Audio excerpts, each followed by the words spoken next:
DS program open பண்ணிவிட்டு கீப்பின் செக்ஷனை நம்ம பார்த்துருவோம். கீப்பின் செக்ஷனை பார்க்குறதுக்கு நம்ம ஆல்ரெடி சேவ் பண்ணி வச்சுருந்த அந்த ஃபோல்டுங்கிற ஃபைலை வந்து நம்ம ஓப்பன் பண்ணிக்கலாம்.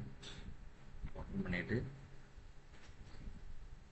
ஏன்னா நமக்கு இந்த ஃபஸ்ட்டு இருக்குது பாருங்கள், இந்த 3 இன்புட்டு ஒரு அவுட்புட் யூஸ் பண்ணியிருக்கேன். இந்த லேச்சிங் அன்லேச்சிங்கும் இந்த 2 இன்புட்டு ஒரு அவுட்புட்டு 2 அட்ரஸையும் யூஸ் பண்ணியிருக்கேன். இந்த செட்டு ரீசெட்டை விட அட்வான்ஸ் தான் வந்து நம்ம கீப்பின் செக்ஷன். ஸோ கீப்பின் செக்ஷன் போடுறதுக்கு ஒரு இன்புட்டை நம்ம போட்டுக்கிறோம். ஆல்ரெடி 0.03 வரைக்கும் யூஸ் பண்ணியிருக்காங்க. 0.04 இங்கே போடுறேன்.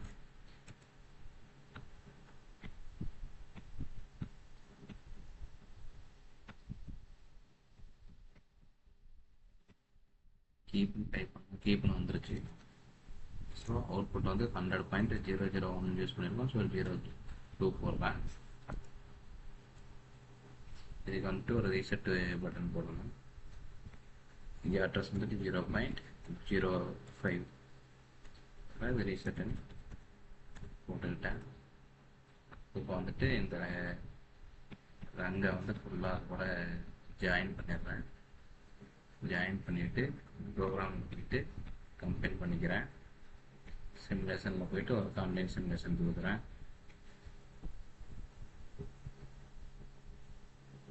ஸோ இங்கே போயிட்டு இப்போ நான் வந்து இந்த இன்புட்டை ஆன் பண்ணணும்னா ஆன் ஆயிடுச்சு. திருப்பி இதை ஆஃப் பண்ணாலும் எனக்கு ஆன்லேயே தான் இருக்கும். எப்போ வந்து நான் ரீசெட்டை ப்ரெஸ் பண்ணணும் அப்போ வந்து எனக்கு வந்துட்டு ஆஃப் ஆகும். ரீசெட் ஆனில் இருந்து நம்ம இதை வந்து ஆன் பண்ணாலும் நமக்கு கீப்பின் செக்ஷன் வந்து ஆன் ஆகாது. ஏன்னா ரீசெட்டு தான் வந்து ஃபஸ்ட்டு ப்ரிஃபரன்ஸ் வந்து சொல்லியிருக்கேன். நான் வந்துட்டு எல்லா பிஎல்சி ப்ரோக்ராமிங்கில் டைம் இருக்குது, கவுண்டர் இருக்குது, எதுக்கு எடுத்துக்கிட்டிங்கனாலும் ஃபஸ்ட்டு ப்ரிஃபரன்ஸ் கொடுக்குறது வந்து பார்த்தீங்கன்னா ரீசெட்டுக்கு தான் கொடுக்குறோம். ஸோ ரீசெட் வந்து இப்போ ஆஃப் பண்ணோம்னா நமக்கு வந்துட்டு அங்கே ஆனில் இருந்துச்சுன்னா ஆன் பண்ணி கீப்பின் செக்ஷன் ஆன் ஆகும். ஸோ ஆன் ஆகிடுச்சு. இதே தான் எதுக்காக வந்து நம்ம கீப்பின் செக்ஷன் யூஸ் பண்ணுறோம் அப்படின்னா, இங்கே ஃபஸ்ட்டு பார்த்தீங்கன்னா இந்த லேச்சிங் அன்லேச்சிங் யூஸ் பண்ணுற இடத்துல நமக்கு 3 இன்புட் இருக்குது, ஒரு அவுட்புட் இருக்குது. ஸோ டோட்டலாக 4 ஐஓ யூஸ் பண்ணியிருக்கோம். இதில் பார்த்தீங்கன்னா செட்டு ரீசெட்டில் நம்ம பார்த்தீங்கன்னா இங்கே 2 இன்புட்டு ஒரு அவுட்புட்டு 2 அட்ரஸையும் யூஸ் பண்ணியிருக்கோம். ஸோ 3 ஐஓ இருக்குது, ஒரு 2 அட்ரஸையும் இருக்குது. இதில் பார்த்தீங்கன்னா நமக்கு 2 ஐஓ இருக்குது, ஒரு அவுட்புட் இருக்குது, ஒரு அட்ரஸையும் இருக்குது.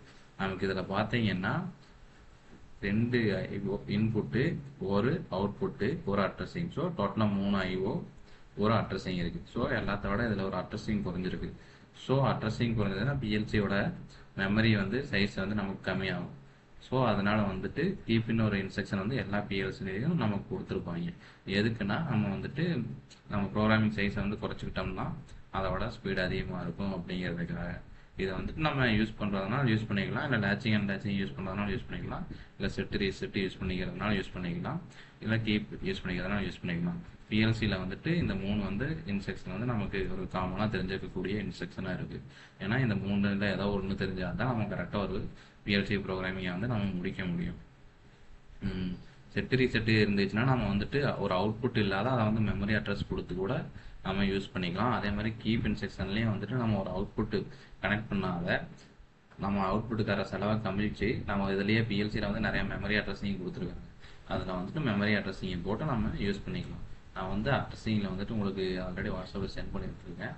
அதை பார்த்தீங்கன்னா வந்துட்டு உங்களுக்கு அட்ரஸிங் வந்து தெரியும். மெமரிக்கு 100.00 கொடுக்கறதுக்கு பதிலாக 10.00 கொடுத்தீங்கன்னா வந்து மெமரி அட்ரஸ்ஸு. நீங்கள் வந்துட்டு உங்களுக்கு எது தேவையோ உங்களுக்கு எது பண்ணால் வந்துட்டு பிஎல்சி ஸ்பீடு அதிகமாக இருக்கும், உங்களுக்கு காஸ்ட் வைஸ் கம்மியாகும், அதெல்லாம் வந்து பார்த்து யூஸ் பண்ணிக்கிங்க. அதுக்கு வந்துட்டு உங்களுக்கு வந்துட்டு இந்த செட்டு ரீசெட்டும் யூஸ்ஃபுல்லாக இருக்கும், இல்லை அப்படின்னா கீப்பின் செக்ஷன் யூஸ்ஃபுல்லாக இருக்கும். இது வந்து லேச்சிங் அண்ட் லேச்சிங் போட்டிங்கன்னா கண்டிப்பாக உங்களுக்கு ஒரு அவுட்புட் தேவை, அந்த அவுட்புட்டுக்கான ஆக்சிலரி கான்டாக்ட் தேவை, காஸ்ட் வைஸ் நமக்கு வந்து அதிகமாக செலவாகும். அதே செட்டு ரீசெட்டு போட்டிங்கன்னா உங்களுக்கு வந்துட்டு அந்த ஆக்சிலரி கான்டாக்ட் வந்து உங்களுக்கு தேவை இருக்காது, ஆனால் அவுட்புட்டு தேவை. இது அட்ரஸிங்கில் வந்து இருக்கிறங்காட்டி உங்களுக்கு வந்து மெமரி வைஸ் பிஎல்சியில் அதிகமாகும். இது வந்து கீப்பின் செக்ஷனில் பார்த்தீங்கன்னா சேம் அதே தான், 2 இன்புட்டு ஒரு அவுட்புட்டு சேம் காஸ்ட் வைஸ் ஆகும். இது பிஎல்சியில் வந்துட்டு உங்களுக்கு 2K ஸ்டெப்பில் இருக்கிற பிஎல்சியில் வந்து நீங்கள் இன்ஸ்ட்ரக்ஷனை கம்மி பண்ணி யூஸ் பண்ணிங்கன்னா உங்களுக்கு மெமரி ஸ்பேஸ் அதிகமாக கிடைக்கும். ஸோ இதுலேயே வந்துட்டு ப்ரோக்ராம்லேயே நிறையா ஃபியூச்சர் ஆட் பண்ணோன்னா ஆட் பண்ணிக்கலாம். அந்த ஒரு ஃபங்க்ஷனுக்காக வந்துட்டு கீப் இன்ஸ்ட்ரக்ஷன் வந்து உங்களுக்கு எல்லா பிஎல்சிலையும் ஹெல்ப்ஃபுல்லாக இருக்கும். நம்ம எந்த இடத்துல யூஸ் பண்ணுறாங்கிறத பொறுத்து தான் இந்த 3 ஃபங்க்ஷன் உங்களுக்கு மாறும்.